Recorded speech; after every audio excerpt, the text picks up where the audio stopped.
So, hello guys, we are doing chapter 5 today, and chapter 5 is all about the different types of biomes that are present on our planet Earth. There are 9 types of biomes, okay? And then, because of those 9 biomes, you can imagine the type of diversity in terms of plant life, in terms of animal life, or any other microbes, right? So what is that? That diversity in the living organisms is called what? It's called biodiversity. Make sense? Yes.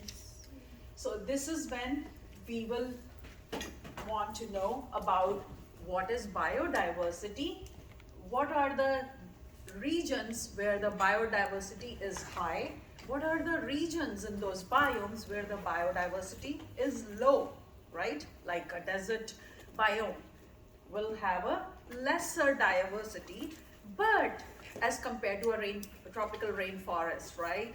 But it has its own type of biodiversity. So this is what we understand by studying about these biomes. Okay.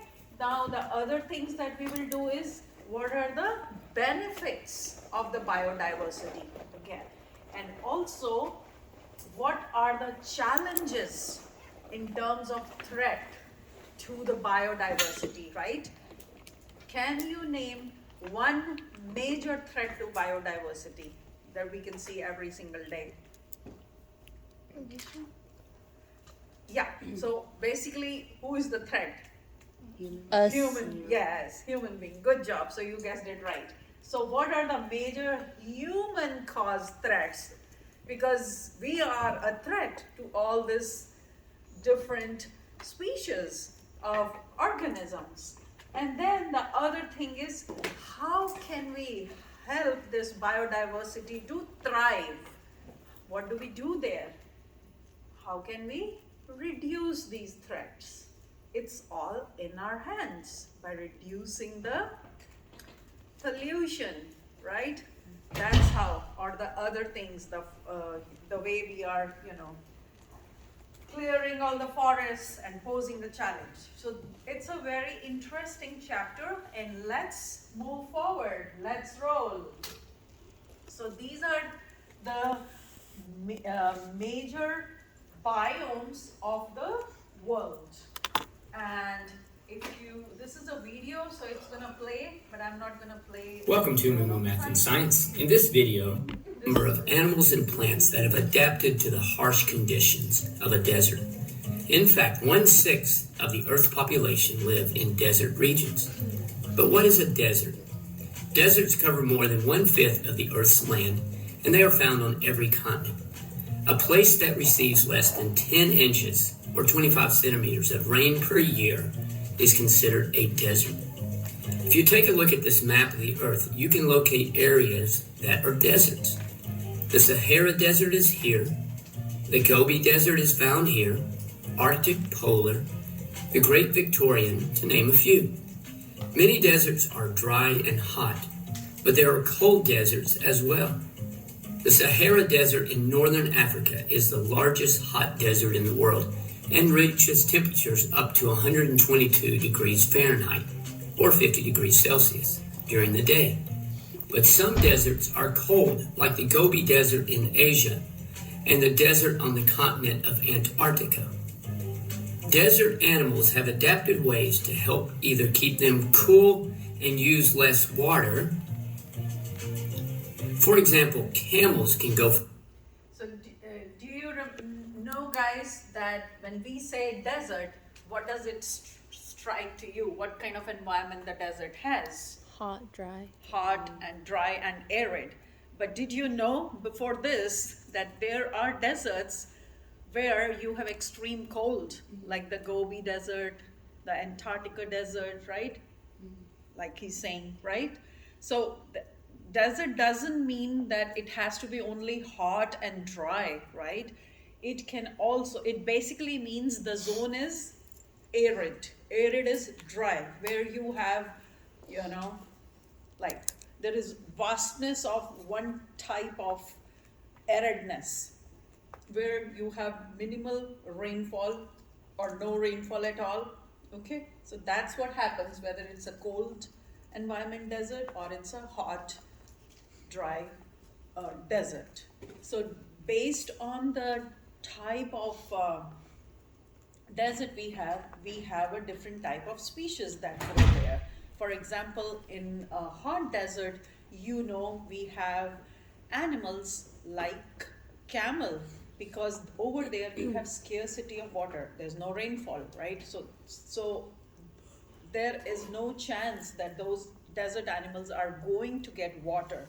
So that's why they their bodies are made like that, where they do not need water like for weeks. Their bodies, the camel can store the water inside itself for like weeks. Without drinking water, it can thrive. Okay, and that's just one example, but most of the other animals, like the other animals, like cactus, the plants, they adapt those kind of adaptations where they don't have leaves. So the leafy plants, they cannot grow there. Why? But we have xerophytic plants growing there, the ones that will have modified scaly leaves. There's no leaf, but they are called scales, or they will have the spines, right? That's why you see cactus growing there, because cactus, that is to reduce the transpiration. What is transpiration? The loss of water from the leaves. If you have no leaves, right, then there will be no transpiration. Means whatever water is inside the plant, it's gonna remain inside and it's not gonna lose to the environment. It won't get lost to the environment, right, by transpiration, which is a kind of evaporation. Okay, so that's why they have big spines and prickles. That's how you see opuntia or cacti, right? And they don't produce much flowers or other things like a normal plant. So this is one type of adaptation I have spoken, but definitely there are a lot more adaptations that we still have to know. For days without food and water. Many desert animals are nocturnal, coming out to hunt only at night in order to avoid the sun. Some animals, like this tortoise, will spend much of their time underground in a burrow. Other desert animals have adaptations to help keep them warm and survive in cold temperatures. This polar bear has thick layers of fat and fur for insulation against the cold, and the white appearance is helpful for camouflage. The snowshoe hare has white fur in the winter and reddish-brown fur in the summer, which means it is camouflaged from its predators for most of the year. Desert plants may have to go without water for long periods of time. Several plants have adapted by growing long roots that reach the water table underground. Other plants, like cacti, conserve water in order to stay alive. Plants in cold deserts grow close to the ground and close together, which helps resist the effects of cold weather and to reduce damage caused by snow and ice particles driven by the cold winds. Some plants, like lichens, can survive on bare rock. Plants and animals in hot deserts have to survive extreme heat. Death Valley holds the record for the hottest temperature ever recorded at 134.06 degrees Fahrenheit. Plants and animals in cold deserts have to survive extreme cold. Average temperature of the Arctic polar desert is negative 30 degrees Fahrenheit in the winter. So there we go, a look at our biome called desert. Tropical rainforests are found around the equator. This biome is known for rainfall, warm temperatures year-round, trees, and a huge diversity of living organisms. The tropical rainforest has trees, and more trees. These trees create a canopy on top of one another. The vegetation is so dense that little light reaches the forest floor. Many of the plants in the tropical rainforest are evergreens, not deciduous. Many of these trees have very large vines. Tropical soils are deep, but they are strongly leached, with large amounts of nutrients and minerals removed. This leaching causes the soil to lack many of the fundamental nutrients needed by the above-ground vegetation. So how does the huge amount of vegetation exist if the soils are so depleted of nutrients? The answer lies in a very thin topsoil, made up mainly of decaying plants and animal remains. An amazing cycle exists between the huge body of vegetation above ground and this thin topsoil. As you can see from this climograph, rainfall is very high in a tropical rainforest, and the temperature varies very little throughout the year. It rains often in the tropical rainforest. The rainforest has millions of different species of organisms. If you like insects, you will love the tropical rainforest. There are many different types of insects, such as the assassin bug, a bullet ant, a longhorn beetle, and this leaf mimic katydid. Rainforests are also home to an incredible diverse range of animals and plants. Animals such as this anteater, this boa constrictor, this eagle, lots of monkeys like this howler monkey, lemurs, and very interesting frogs like this dart frog. Competition at ground level for light and food has led to some interesting evolution of plants. Some rainforest plants live on the branches of other plants or trees, or even strangle large trees to fight for survival. An example of this are orchids.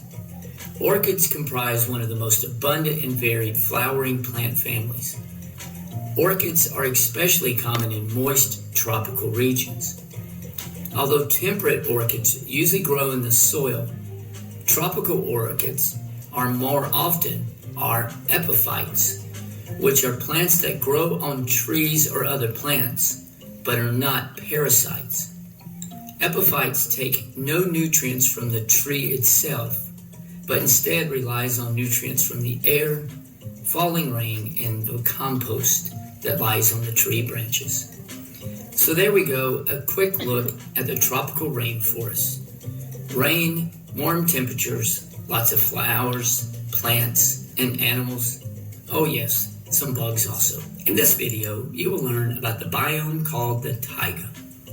The taiga is located in the north, but falls below the tundra. The taiga is also known as the coniferous forest or the boreal forest. This biome is the world's largest land biome, and it covers most of Canada, North America, and Alaska. It also covers most of Sweden, Finland, Norway, and parts of Russia. If you look at a climograph of the taiga, you will see that this biome has short, wet summers and long, cold winters. Precipitation is moderate in the taiga. It gets plenty of snow during the winter and adequate rainfall during the summer. The taiga has the lowest annual average temperature after the tundra, and it also contains permanent ice caps. The forests of the taiga also supports a relatively small range of animals due to the harshness of the climate. The taiga is home to a number of large mammals, such as the moose, reindeer, and also some populations of deer. In addition, you may find gray wolf, a fox, brown bear, and occasionally a polar bear. These, or its needles, limit the water loss through transpiration, but Okay, so similar kind of adaptation in taiga. Like I told you about the cactus in desert, to conserve water, it has spines or prickles, right? But in case of taiga, also you see the same thing. You have the coniferous, the pine trees. Are you with me? Doesn't seem like. Okay, so in case of taiga also, which is right under the tundra, right? It's all the north, east, and the west portion of the US and the Canada. And also in Europe, if we go, you have certain parts of Norway, Sweden, and Finland. So that area is called taiga. It is right below the tundra. Make sense? So what I mean to say is, when he said here that the plants over there have needle-like leaves. Have you seen ever a pine tree? The one that has cones? You know, right? How does the leaf looks like? Pointy, thin. Pointy, right? So those are called needles. They're not like actual leaves the way you know a plant, like the way you see for a rose plant, right? Or sunflower. They're not actual leaves, right? They are like shaped like needles. Why? Because they have to conserve water, because this area also doesn't get enough water. So they have to conserve water because they are in too much cold, dry environment. Okay, it's still dry. Okay, too much cold and dry. So they don't get enough rainfall. So that's why the leaves are shaped like that, so that the surface area is reduced. If you have a leaf that is like this, okay, there is a much longer surface, right? And then you have a leaf like this, which has more surface area. This or this one, right? So if you have more surface area, there will be more stomata.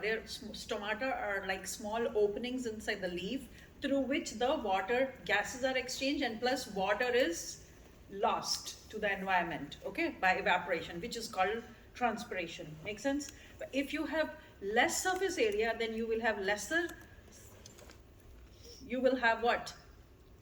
Lesser reduction of water, removal of water, right, through transpiration, right? That's why those leaves are kind of rolled like or shaped like spines or needles. Make sense? So it's similar adaptation, although they are in very two different biomes. That's what I just wanted to point out. And apart from that, you already know about the animals that live there, what kind of adaptations they are having. Of course, we have polar bear, or we have, you know, they are like very well insulated, so that they can, you know, with that fur, thick fur and white coat, the blubber, they have a big blubber inside their skin, under their fur, so that they can counteract the extreme cold, right? They are basically you think that they are wearing layers of jackets or coats, you know, like if it's too hot, if it's too cold for us, what do? We wear layers, right? So it's the same thing for the polar bear. It's wearing that thick furry coat, and underneath it has a thick insulation blubber, okay? And that's how it protects itself from the extreme cold weather that's there in the tundra or in the taiga. Make sense? So these are some of the adaptations these plants and animals have to undergo depending on the biome they live in. Okay? Allow the plant or tree to practice photosynthesis. The shape of the evergreens also allows the snow to slide off the branches rather than pile up, which can cause the branches to snap off. Some other examples of plants found in the taiga include the lichens, which are low and adapted for wind and ice and can even grow on rocks. Cotton grass, which can carry out photosynthesis at very low temperatures and low light. Fireweed, which is a flower that can produce up to 80,000 seeds at one time. And a large variety of other organisms, such as insects, spiders, slugs, frogs, turtles, and salamanders. You will also find some birds like hawks, owls, and even woodpeckers. You also will find mammals there. Mammals such as white-tailed deer, raccoons, possums, black bears, and maybe even a red fox. If you take a look at the climograph for the deciduous forest, you will notice that this biome receives around 50 inches of rainfall a year and has warm summers and a moderate winter. A defining factor of this biome is 4 seasons. Take a look at the 4 seasons of a deciduous forest.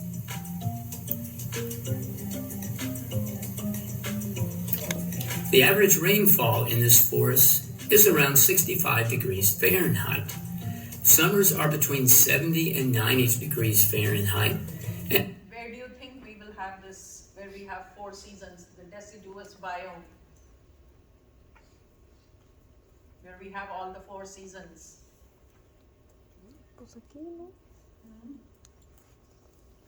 Deciduous, right?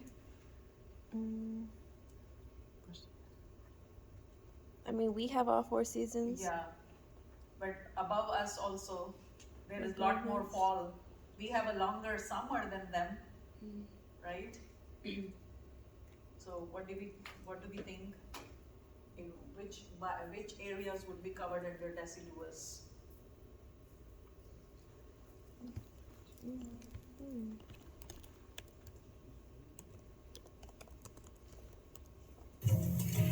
the soils in the deciduous forest are very fertile. The deciduous forest can be found in the eastern half of the United States, Canada, Europe, parts of Russia, China, and Japan. The soils in the deciduous forest are very fertile.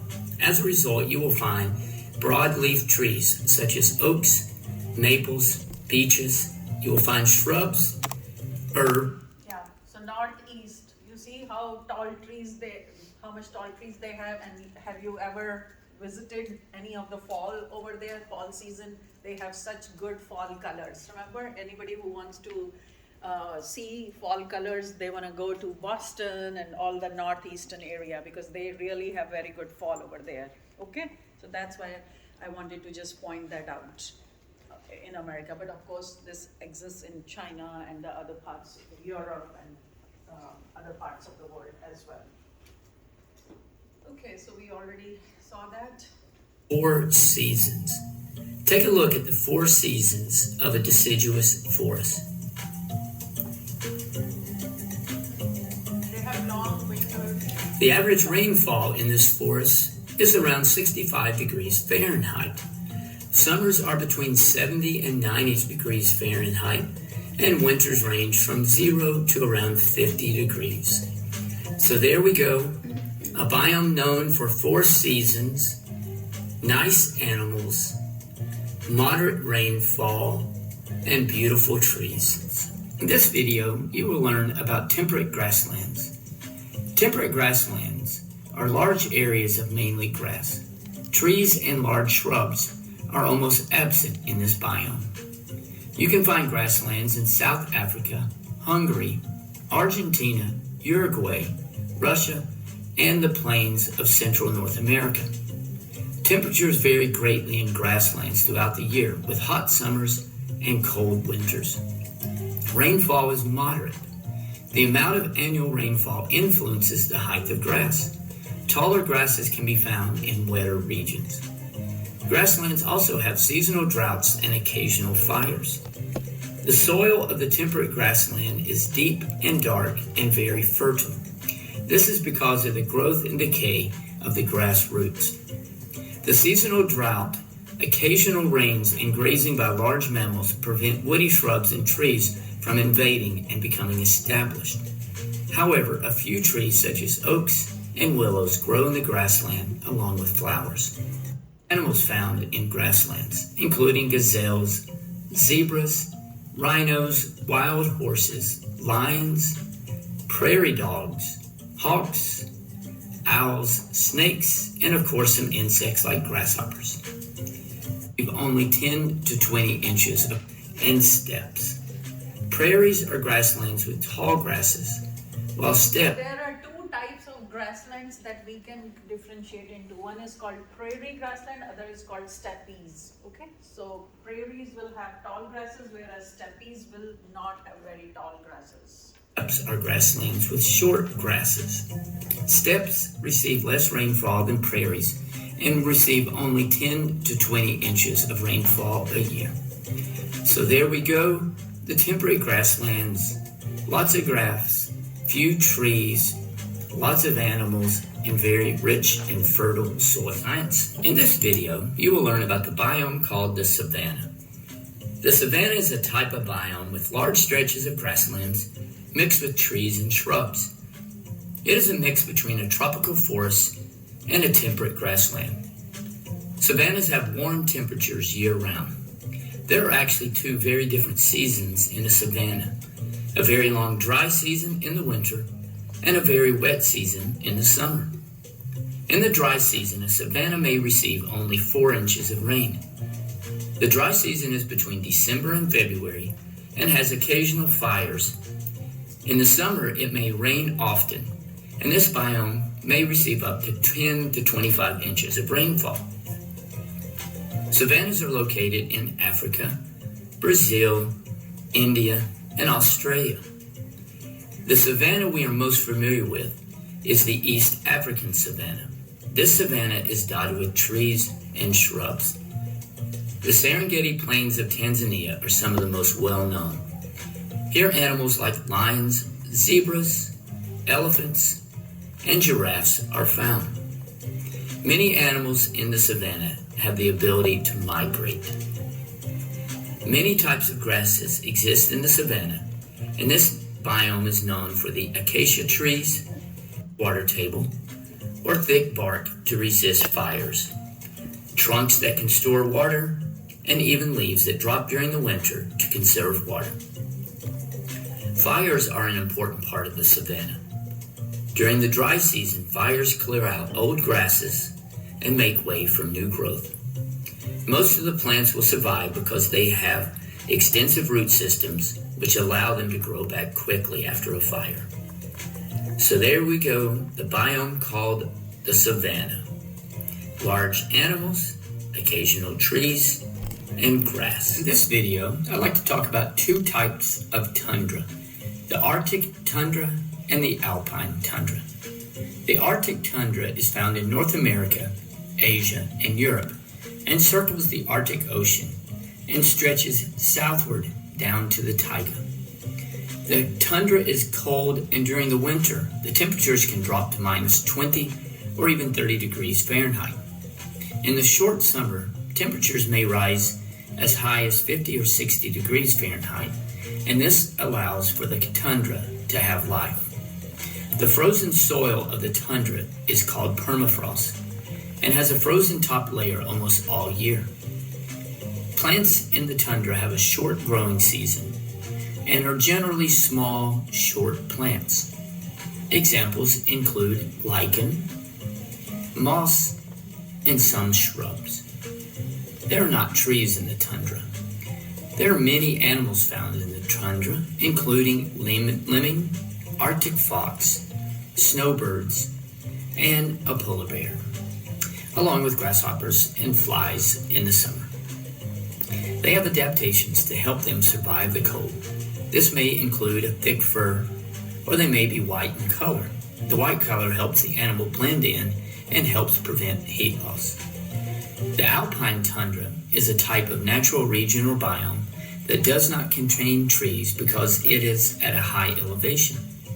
As the latitude of a location approaches the poles, the elevation for the alpine tundra gets lower until it reaches sea level, and this tundra merges with the polar tundra. The alpine tundra is found above the tree line and also does not have any trees. Because of the higher elevation, the alpine tundra has a climate and rainfall similar to the Arctic tundra, cold and dry with a short growing season. Some common examples include the Himalayas, the Pyrenees, and the Rocky Mountains. The vegetation of the alpine tundra includes grasses, clumps of moss, and low-lying shrubs. Because the alpine tundra is located in various widely separated regions of the earth, there are no animal species common to all areas of the alpine tundra. However, some animals that you may find include the mountain goat, chinchilla, and yak. So there we go, 2 types of tundra, the Arctic and the alpine tundra. Thanks for watching and move. Okay, so that was a Math uploaded. review of the Keeping my family healthy. that biomes that you saw. Okay, so please know them, all of them. If you need, I will post this one. Okay, so then this is what basically we were talking about, that these are called terrestrial biomes. Okay, these are not marine, these are terrestrial biomes. They are large biological communities where you have different types of biodiversity, meaning in terms of animals and types of plants. You saw how much different variety, how much diverse plants and animal species were growing in each of them, right? Their climate was so much diverse. Some are receiving no rainfall at all, and some are always raining over there, right? In the tropical rainforest, right? They have so much. So you see, not just that, some are very moist, some are very dry, some are very hot, some are very cold. So you saw the diversity, not just in terms of the species, but also in terms of the different climate and temperature. Okay, so what was the most important thing that struck out to you when you watched this video? The biodiversity, right? How somewhere you have a polar bear and a reindeer, and then you have a camel or a zebra or a giraffe, right? Grasslands, you saw that, right? Or elephants, whereas in desert you saw camel, right? This is what we mean, not just in terms of the plants, even in animals, even the plants were the same. You have tall trees, alpine, needle-like pine trees, coniferous forest. And then you have deciduous, where you have all the four seasons. You have maple tree growing, right? With full broad leaves, right? Changing colors during fall, which we all love, right? Right? The redness of the trees, cannot go unnoticed, right? So that's what we are talking about, that our Earth, these 9 biomes are so diverse, and that is what is called biodiversity. Okay, so the variety of the different biological species that thrive in these places. So now these biomes can be predicted based on the temperature and the rainfall. What is precipitation? The rainfall that is found in any area. That is the those are the main factors for the kind of species that can grow there, right? If you have temperature of 50 degrees Celsius, right? Do you think polar bear can survive there? No, right? So that's why, but same thing, can camel survive in the tundra climate? No. So what is the most important thing when we talk about these biomes? The temperature, right? Because those species are adapted to that kind of temperature, right? Same thing we can relate in terms of the plants. The tropical rainforests that are so tall, forming canopies, tall, they are so tall with tall roots. And then you have the cactus. Can cactus survive there in a tropical environment? No. No, right? Same thing. The tropical rainforest, those trees cannot survive in the desert where you have like sandy, or even in the tundra, like desert too, right? They cannot survive that much cold temperatures, which go like minus 20 or 30 degree Fahrenheit, right? So this is what we mean, and you guys will have to learn all these 9 biomes, okay? 1, 2, 3, 4, 5, 6, 7, 8, 9, 10. You can kind of divide them further, like they divided the savanna into prairies and steppe, but majorly you should definitely know the 9 biomes, okay? Then people, based on their needs, they can go further down and divide them, like they divided alpine and tundra, what you call the alpine and the tundra, and then in the grasslands they divided into prairie and steppes, okay? So that way you can get a little more division, but overall there are 9 biomes that you have to be familiar. So these temperature controlled biomes is like in the boreal or the taiga. Okay, they are found in the Canada and the Siberian. Tropical forest will occur where? Near the equator. And the grasslands lie near the tropics.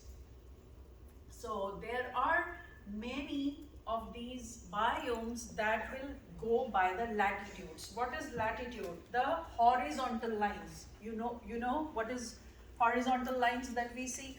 These are the first is the Tropic of Cancer, then in middle you have the equator, and then you have the Tropic of Capricorn. So based on that, you have those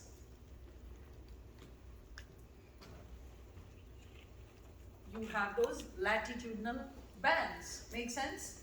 The tropical forests are near the equator. Okay, let me draw it. Do you understand what I'm trying to say here? Yes. Okay. So if this is our Earth, these are the longitude lines. The equator is in the middle, right? This is Tropic of, can anybody tell me? Cancer, right? And this is Tropic of, Capricorn. very good, Capricorn. So this is called the latitudinal distribution of the biomes. Make sense? So whatever you have here in the Tropic of Cancer area, that is the boreal or the taiga. There are different names to the same thing, taiga or the boreal. In the video he was saying taiga. This exists near Canada and some parts of North America. Then the tropical forest is near the equator. Okay, and then near the Tropic of Capricorn, right below like equator, you will have the grass, and precipitation is greater. Mountains are cooler and wetter. So vertical zonation is the term applied to the vegetation zone, which are defined by altitude. So these are our longitudes, and vertical zonation is possible through the vegetation zones. So now you see, if you look here, it's this area near California, right? So Fresno is in California, and you see this is the distribution. This is the vertical distribution of the vegetation. The very high mountainous region, they have the alpine tundra, okay? And then you have the taiga or the boreal vegetation, where you have the pine, spruce trees, right? And then you have the oak trees, which are the part of the deciduous forest. And then you have the savanna, the grasslands. But this one is temperate grasslands. Okay, this will grow oak trees. Okay, and then you have the grasslands, which will have tall grasses growing. And then near Fresno, which is almost towards the south of Southern California, right? You have like desert, which is where you have cactus or small shrubs. You will not find these tall trees like the oak and all that. Make sense? So this distribution is now the vertical distribution. Okay? And so definitely, like we said, the rainfall is a big factor. Rainfall in the distribution of the species or in the existence of a particular biome. So in the tropical rainforest, what happens? The rain is abundant. You get more than 80 inches, which is 200 centimeters per year, and temperatures are warm. And that's why they support big forests all through the year. They are drought resistant, tolerant forests, and they look brown and dormant in the dry season, but they are very, very green during the rainy months. And these are called dry tropical forests because they are dry much of the year. Then in the tropical savannas and grasslands, there is too little rainfall. So that is strikingly opposite here. Okay, you have too little rainfall here So you have open grasslands and there is hardly any tall trees in this grassland, and that's why they are under the savannas. Now deserts can be hot or cold, but they are always going to be dry. Dry means arid. Arid is another word. So that is how you determine a forest, a desert. They are always arid. Arid means dry. Okay, so you will see in the precipitation is, meaning the rainfall is less than 30 centimeters per year, which is very, very less. The temperate grasslands, where there is enough rain and it supports the growth of the grasses, but you cannot grow tall trees there. Okay. Now, in regions like chaparral, there you have mixed kind of environment. You have dry environments that supports drought adapted trees and grass, and they can also have evergreen shrubs with small leathery leaves, and they can form drought resistant pines or other small trees. Then you have the temperate forests that can be evergreen or deciduous. These forests are grouped by tree types, okay, where you have broad leaved deciduous trees, or you can have coniferous like the pine, the fir, the spruce, those kind of trees. They're cone bearing, the ones that have cones. Have you seen the pine cones? Yeah, so those kind of trees.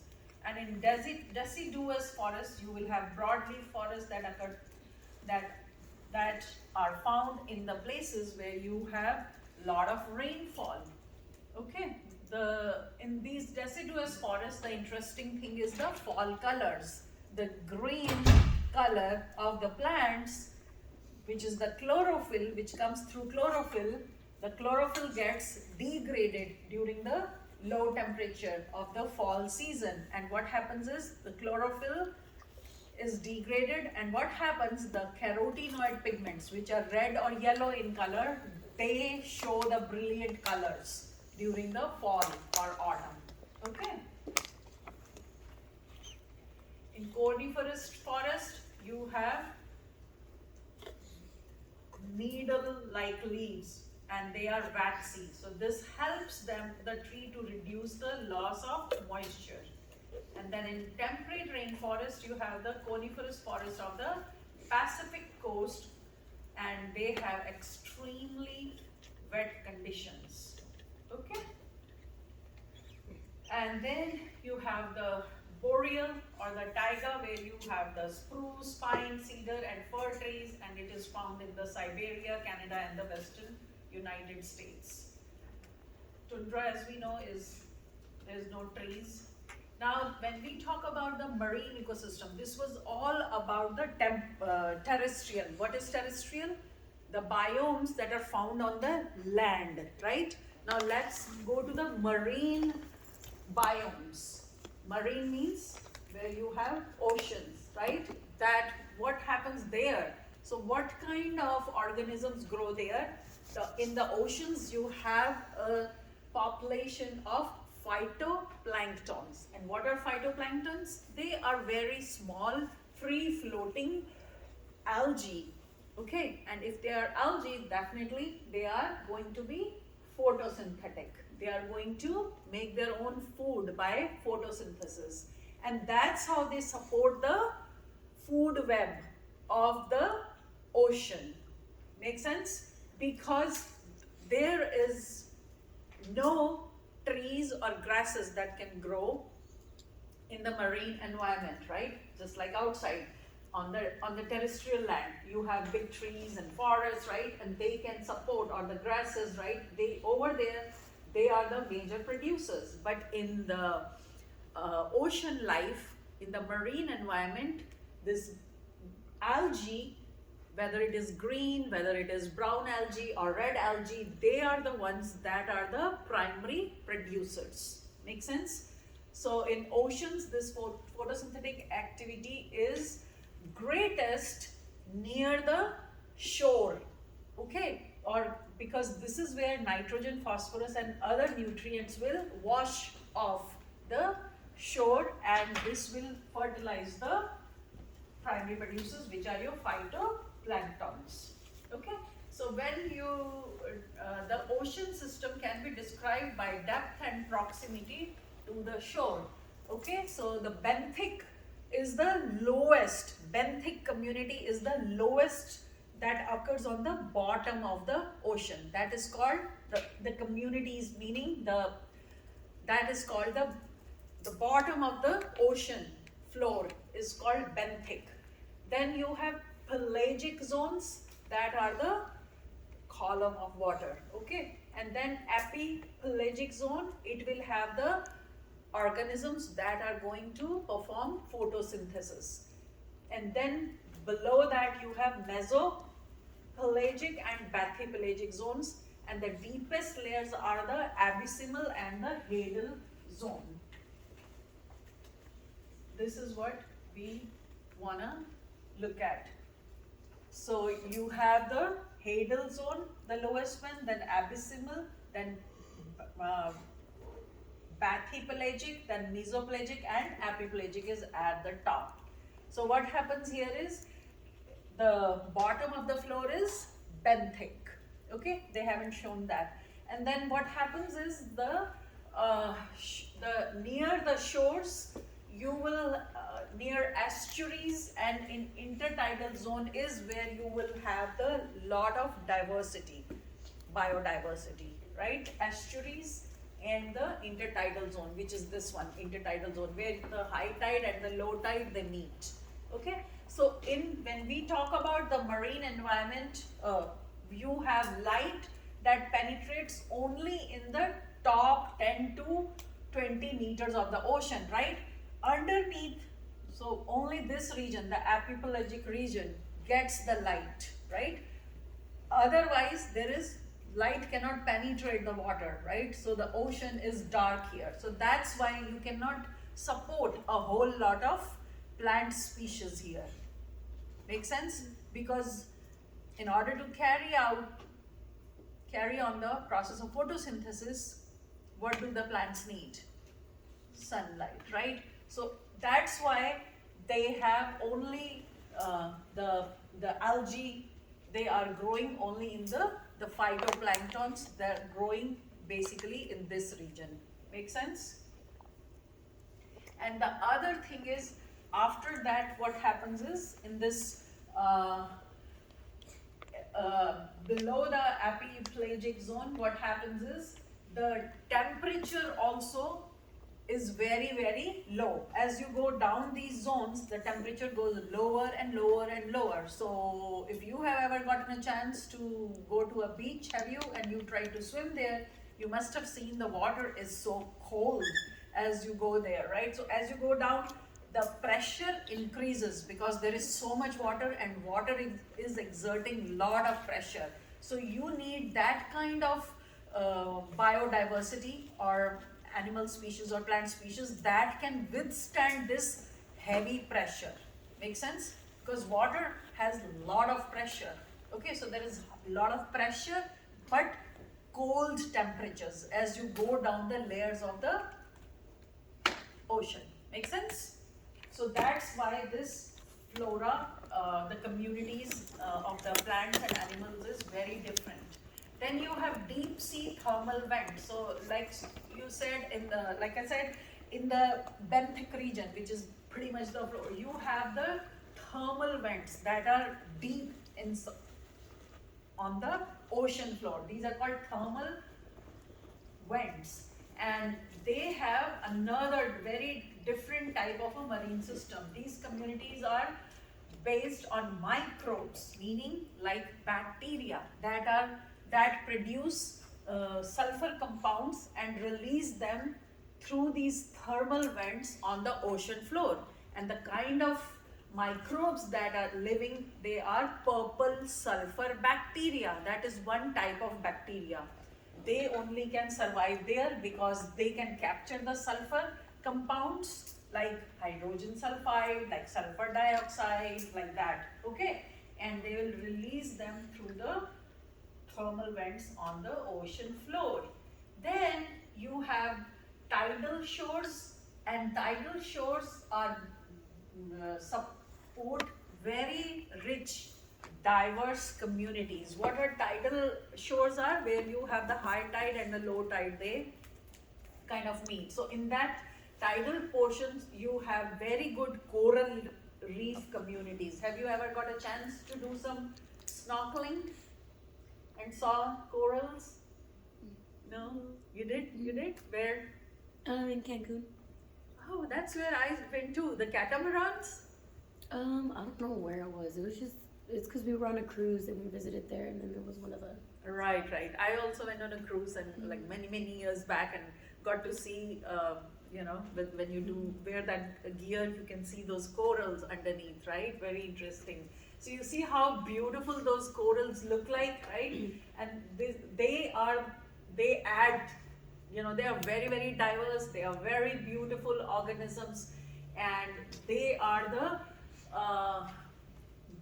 ones that are going to add to the productivity of the marine systems. Okay, and then you have the tidal shores again. We are talking about tidal shores by communities, right?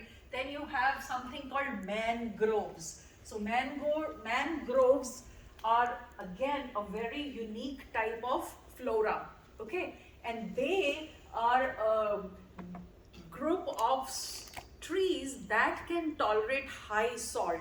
Okay, and they are called halophiles.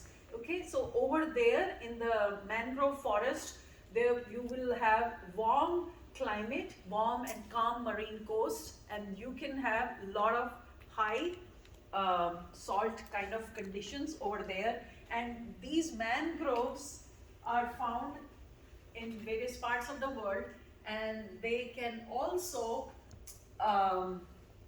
form marshes and swamps. Okay, have you ever got a chance to go to New Orleans, Bayou area? Actually, I went and I have the video on the YouTube if you are interested to see. So that's where Bayou, they also do a river cruise, and you really go through that those swamps. So swamps, marshes, bogs, those are that kind of environment where estuaries are slightly different. Estuaries are like bays where the river basically merges into the sea, and they are very rich in flora and fauna. But the salt marshes, they are shallow, and they are basically estuaries have a mixture of both salt water and the fresh water over there. So that's how it's able to maintain that diversity. And then you have tide pools, which are little depressions in the rocky shoreline. So freshwater environments are less extensive than the marine environments, but they are big centers of biodiversity, because the terrestrial biomes, they depend on the fresh water, right? Because when rain falls, right, all that is fresh water, right? So those grasslands or those pine trees or tropical or deciduous forests, they are thriving on what? They are thriving on that fresh water. They are not thriving on the salty oceanic water, marine water, right? So that's why the freshwater ecosystems, they are supporting the large biodiversity. And in deserts, you have just isolated pools or some stream or some underground water that supports their growth. But it is very, surprising that it can still support a lot of land animals, like big camels, right?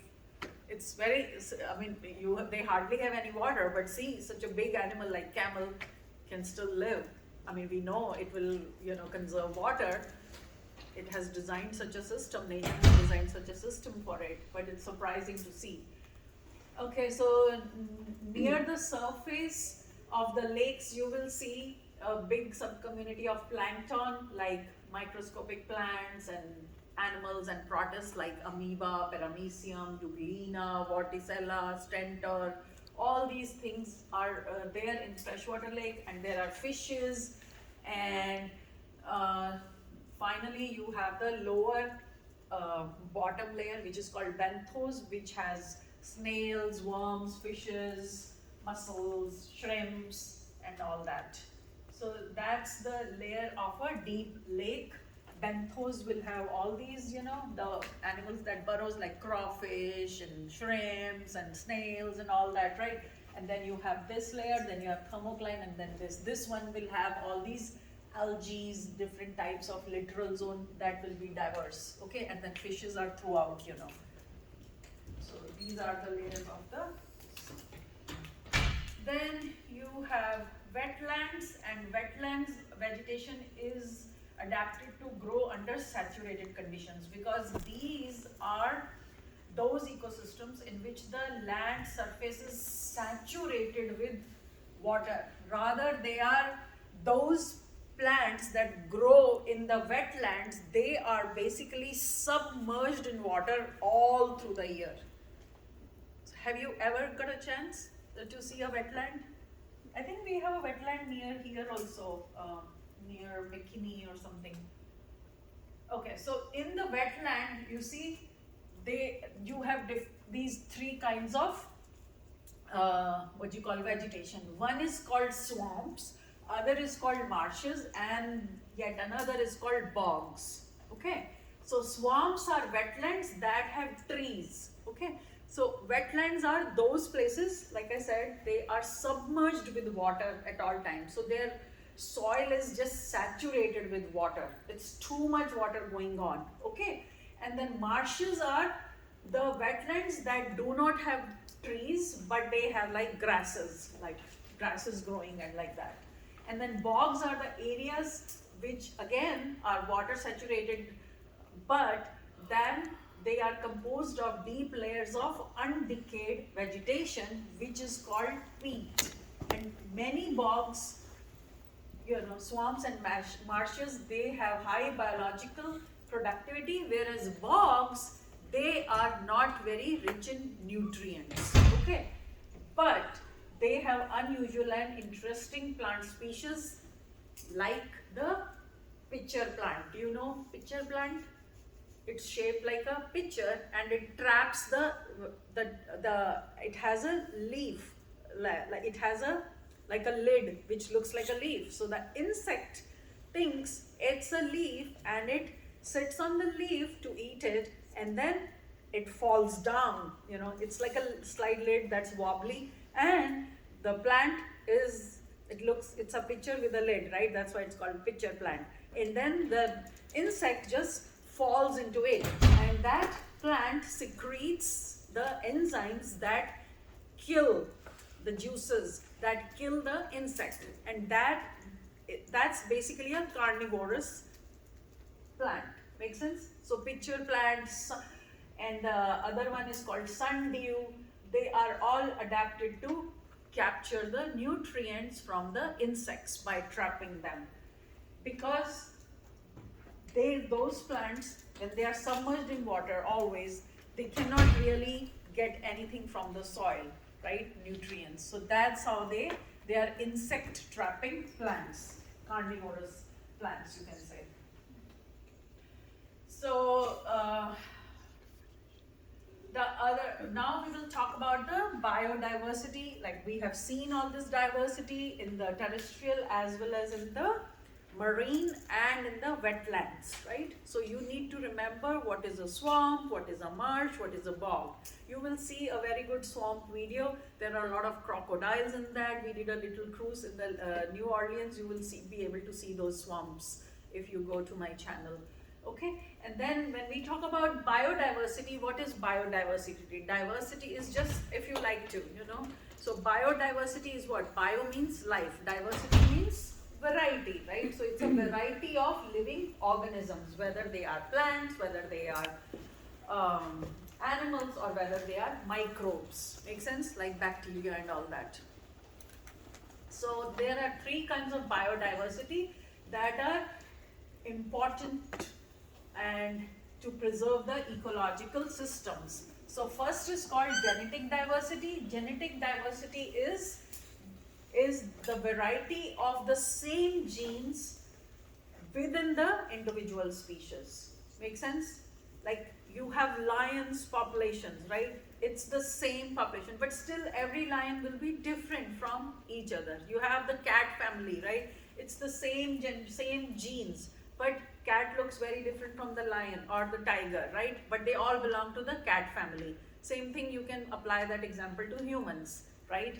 We all belong to same species, but our genes are different, you know. Even the same siblings don't resemble their parents or to each other, right? So that's what we mean by genetic diversity, right? Then you have species diversity, which describes the number of different kind of organisms within a community, and they are still different, right? Within the plants, you have, if you look at a plant species like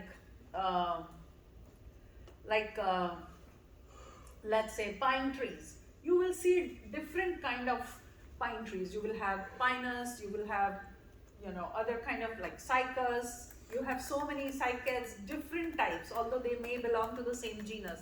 Or let's, for that matter, if we, species, again, the cat, let's take an example of a dog or a cat or a tiger or any other. You will see, depending on the different species, they will have different kind of a makeup, right? So that is species diversity. And then you have ecological diversity, and ecologically diversity means the complexity of a biological community. That's what we have been seeing over all this time, that how does the ecology of a place, meaning the climate, the rainfall, the temperature, how they are impacting the different kind of biodiversity. That's called ecological diversity. Okay? We have a little video here if you want, we can see on biodiversity. Most of the world's biodiversity concentrations are near the equator, right? Especially where you have the tropical rainforests, right? And the coral reefs. That's where we see the most biodiversity. Now, what are the benefits of biodiversity? So, although, you know,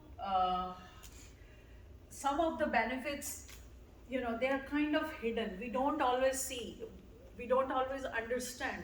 We know they are definitely beneficial for us. Like you see, we do understand as student of biology that plants are very useful for us, right? But normally in everyday life, who thinks about a plant? Nobody, right? So it's kind of hidden, their benefits. Only in this class, we are talking about how plants are photosynthesizing. They are the major primary producers of our food web or food chains, right? They are the major biomass, right? They on our food chain, food pyramid, you see, they are the ones which are basically growing 100% of the food, right? And that's how the pyramid goes up, down, you know, becomes like a pyramid, right? Because they have the extensive number and the production, right? Then you have the primary carnivores, then the secondary, tertiary, and then omnivores, they are at the top, right? So what I mean to say is that we never think about algae, which look very obscure, but how important they are. We kind of tone down their importance, but they definitely are very, very beneficial for us. Let's say if that population of plants is wiped out, and that's what we are kind of seeing, the way the world has changed so much. The climate has gotten disturbed because of the cleaning or poaching of the lands, you know, how we are cutting down the trees, you know, so it is affecting us. So we know how much benefit we have from this plant, and not just plants, even from the animal communities, right? You have your little protists, Some of these protists are even photosynthesizing for you, like euglena. Euglena has what? Chlorophyll in it, and that also photosynthesizes. Okay, so all of these, even little bacteria, which we think are doing nothing, right? We can't even see them, so we don't even think about little bacteria. Only when you are seeing in the microscope, you are thinking. But we don't know, we have so many benefits. Some are nitrogen fixing bacteria. They are fixing nitrogen for us, which is such a beneficial thing. Not just for us, but even plants need that as a nutrient. Make sense? Then that's just one of the things. Then you have purple sulfur bacteria, which are fixing sulfur for you, right? So there are so many benefits of all these different biodiversity. And then obviously, if you look at the marine sea life, the animals, how much fish people consume, especially who live in the coastal islands. Just for eating purposes, they will eat shrimp, crawfish, and snails and mussels and everything, right? That is there. So we are just there to consume everything. They are still giving us a lot of proteins. So what I mean to say is that their roles are irreplaceable, and they could be, some of them have genes that could basically be used in drugs which are indispensable. And that kind of brings me to tell you another thing, that one of the algae, actually a lot of algae are these days actually given as a algal pill, okay, like spirulina, like chlorella, okay. You can dry this algae and put them in like make a pill out of it, or in a little capsule, and you can consume it, because spirulina or the green algae, they have like 60 to 70% of protein in them. So you don't even need to eat anything if you just consume that, and you get all your protein source for your day. Make sense? That's what I'm trying to say, that these seaweeds, and if you guys remember, you guys love to eat sushi. Do you guys love to eat sushi? Do you know what that green layer is? In the sushi, you see a green layer wrapped in the rice. Oh, the seaweed? That's a seaweed. There you go. So that seaweed is what?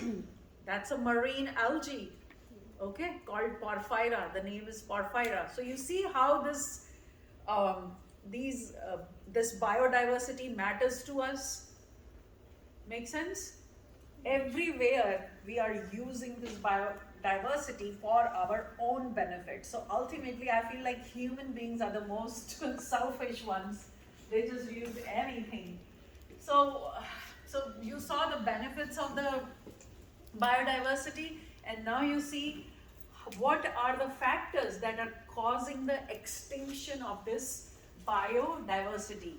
Extinction means when many of these species are vanishing the planet Earth now.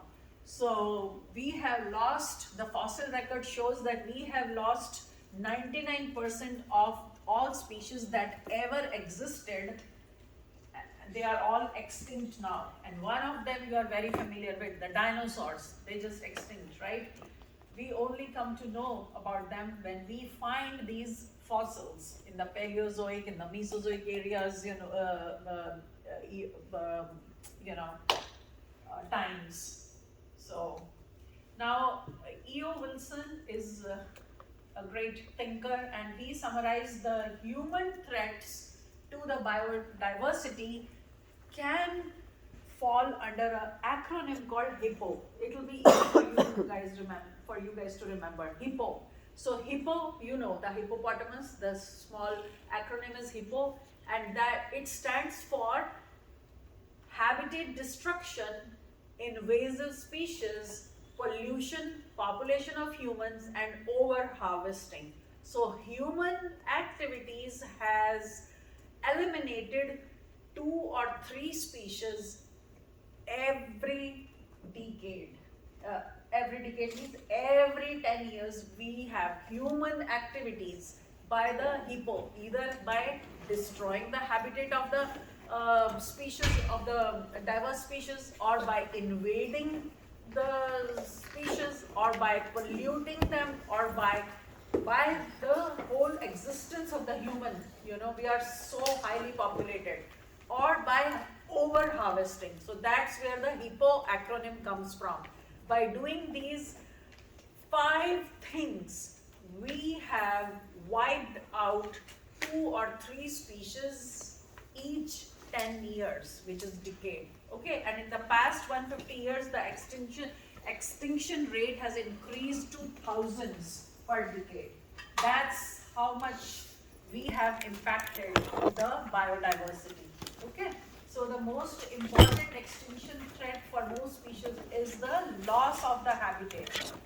So humans have transformed billions of hectares of forest and grasslands into cities, roads, croplands. We are always constructing highways, making cities, making houses. We are always, in 10 years, last 10, 15 years, how much Dallas has changed. Have you seen, like, the areas, if you go north Dallas, those places we had, when I moved there, I saw there used to be field crops, cotton literally, or corn growing. I've seen corn growing there and animals grazing. And now everything is wiped out and they are building malls and shops and houses, right there. Like now, like it has turned into a little mini downtown. Yeah, we have Dallas downtown, but north of Dallas, it's becoming a mini downtown. That's how it looks like now, the Frisco area. Have you ever got a chance to go there? You will see those tall glass buildings over there. I mean, I'm so surprised. I drive through that area and my gosh, this looks like a mini downtown, You have all those tall glass buildings now. Everything is commercialized. There are so many companies moving in. They are wiping down all the crops, all the farmlands, and building. So we destroy the habitat as a side effect of, to all these croplands and roads, and so this is what we are doing. So and we are fragmenting the land to small isolated areas, habitat fragmentation. So that breaks up the habitat for like species like large animals like tiger, lions. Let's say they were living there once upon a time, but we are constructing roads, we are constructing highways, we are constructing cities. So those bears and tigers, lions, which once habitated this, or the bison, they don't have the habitat any longer. They cannot live in these kind of places where you have just little bit green belt. They cannot survive there. So they just die. They have lost their habitat. And then invasive species are what? These are the ones that will thrive in new territory where there are no diseases or they don't have any predators. So that also happens that they become a threat to the native biodiversity. Okay, let's say we are Texas native biodiversity animal. One of the animal is like armadillo, right? Now we get a predator from somewhere. Let's say, I'm just giving a sort of a little fake example. Let's say we get armadillo's population is declining because there is another invasive species of a bigger animal. Let's say, a tiger, something. So tiger sees the armadillo.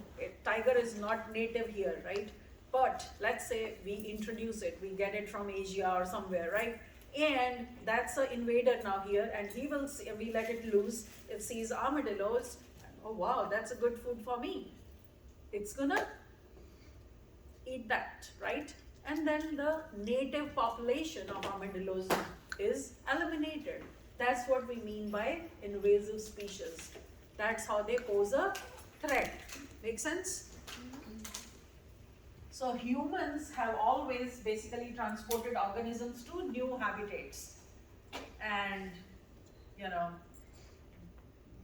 how do they get transported? Of course, you have a lot of global travel these days, one day you are in Mexico, other day, like in a couple of hours, you can, from Mexico, you can reach there, right? Or you come through bus or whatever way, you can bring some of your native plants, or native animals from there, right?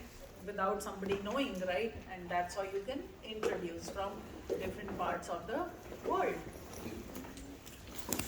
Okay, so please read the end of this chapter.